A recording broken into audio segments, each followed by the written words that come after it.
something I ain't never seen, and I thought it was kind of funny. But I ain't never seen nobody crip walk after dark. It ain't never happened. It ain't never happened. Okay. And see, I've seen people get on YouTube get handled for crip walking. Oh yeah, people have. It's a lot of guys out there get serious about that, man. How you gonna be doing that dance? You don't live that life, okay?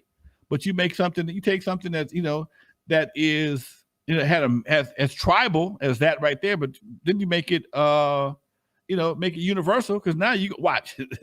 You're gonna see a bunch of people from different countries crip walking better than we are. Yeah, they had little Bow Wow crip walking, man. Remember, they had little Bow Wow crip walking at one point. See what I'm saying? But they're gonna be folks across the world crip walking because they already took pop locking to another level. Okay, they took locking to another level, and you put it out there. All they're gonna do is take it to another level, and you're gonna be mad at them because that's what people do. When you put something out there, they're gonna study it and do a better job than you are. And people get mad. No, you can't get mad about that because you put it out there and you left it alone. If you don't support it and perfect it, somebody else gonna take it. Oh, I like that, and put some shine on it. Now you look at it. Oh man, they culture vultures. No, they're just culture appreciated that took something that you created, took it to another level. You walked off and left it out the street. They took that rusty ass dance and put some wheels on it. Now it's the hottest shit in the damn country, in the world, and you mad at it because you didn't take advantage of it. That's called haterade. Yeah, exactly. Being real nowadays is you're a hater. Mm-hmm. Crazy. You know what? Let's talk about something positive about Snoop. Aside from performing at the Super Bowl, big news this week for him. It was announced that he is now the owner of Death Row Records. What are your thoughts on that? We talked about this. I talked about this last week with Dr. Dre of Yo MTV Raps, and Dre said the same thing. Man, you know what? The 90s was a hell of a year, a hell of a time for music, man. It was a hell of a time for music, and as you can see from the Super Bowl halftime show, that was 80s and a little bit of the new millennium, but also it kicked off a lot of beefs. They got a lot of people hurt. If we can if we can bring G-Funk back without the killing and just had a party attached to it, like Mary Dancery, whatever. What's that song called? The song that you did. Let's get it funky. Yeah. Family Affair was a funky song. It was a great dance song. Nobody got killed in the record. If we can go back to that again, how can we just can't be funky without being deadly? How can we just can't be funky without being deadly? How can we can't be funky without being self-degrading? How can we just do some of that? If we can do some of that, we'd be all right. We can, because see, yeah, because the way things are all right now, you can't get no more Eve After Darks, man. That ain't gonna happen no more. At Eve After Dark, I was probably one of the oldest cats in the room. I ran that joint, man. At 22, I ran that for people younger than me. Nobody died. You can't put cats in the bathroom around some people dying these days. You can't put them in the studio. I'm talking about killing somebody. So until we understand the words that come out of our mouths or have a lot of influence, it's gonna be hard for us to move forward. And I hope that with Snoop at the helm and him experience Death Row, just bring the funk back without the bullshit. You left Death Row because it got deadly. I saw an interview today. He was a part of one of the most deadliest record labels in the industry. Why do record labels have to be deadly? Why does rapping have to be deadly? When did that become synonymous with music? Usually you die on stage from a heart attack or OD, not because your people are looking to kill you because you didn't check in when you got to town. Come on, man. Come on. So yeah, folks. Yeah, man. I hope he takes it and brings back the essence without the bullshit. That's all. Yeah. Bring back the essence of the funk. Bring back Warren G. Get Dre to do some work with you. Let Corrupt and Daz get back on the label, do some of their shit. But, you know, bring back some fun, man. Bring back some fun.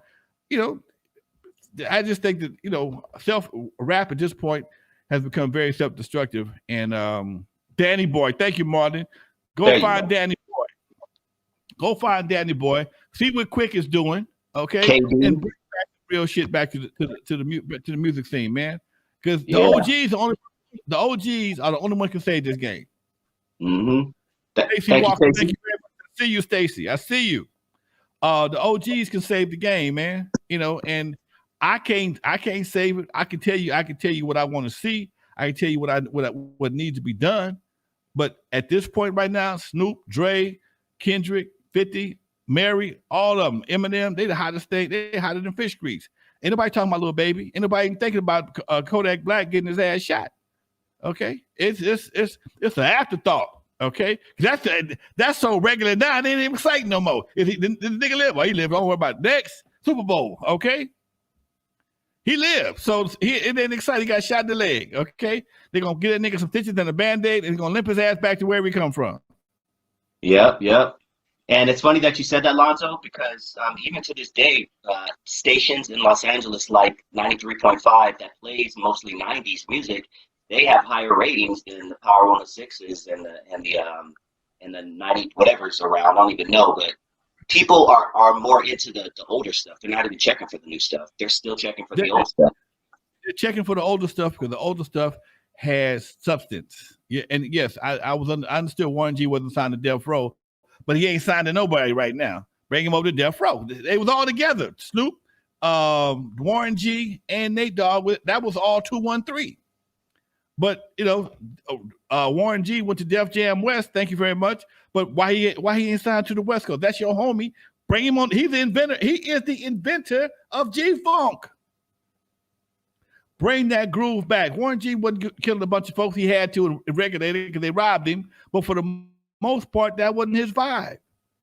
Okay. Yeah. You know, Nate Dogg killed him. Warren G didn't. He was just smooth. Okay. So there's a whole lot left. And you can see from the performance of the Super Bowl, even at 56, Dre, 50, Snoop, 49, Eminem, 46, Eminem, 50 Cent, and Mary J. Blige with 40-something years old. They still got a lot left, baby. Mm-hmm. They still got a lot left. And I've always felt, man, that outside of the violence, hip hop is a fountain of youth for a lot of people, man. Hip hop is a fountain of youth, man. And my old ass at the gym, all I listen to is Tupac. Okay, that's my motivation in the morning. You get up and go do my sit-ups and my damn running around, whatever. Usually that's what I'm listening to some 90s shit. Okay. If I was listening to some new shit, I'd be running in circles. Mary 51, thank you, Derek. Mary 51. Okay, everybody half the people on the stage got ARP cards. Okay, half of them on stage apply for AARP cards. Think about that for a minute. Let that sink in. Okay, they're gonna mess around and up the age for AARP because hip hop is making 50 look too damn easy. But these new cats is lucky to get to 30. Think about that, man. Think about that. A lot of these young guys is lucky to get to 30 because they talk so much shit. You can't go nowhere, and if you do, somebody looks to shoot your ass. Nobody wants to live like that, man. Nobody wants to live like that. I tell you what, take some of the violence out of hip hop, and you'll see the streets change tremendously. It's gonna be some assholes no matter what, but you'll see a big difference in how people address people. Because most people, man, don't want no problems. The youngsters today want the most respect, but they're the most disrespectful group ever made. They want to be respected, but they're the most disrespectful of all times. And you can't have it both ways. Respect has got to come both ways. If you don't give it, don't expect to get it.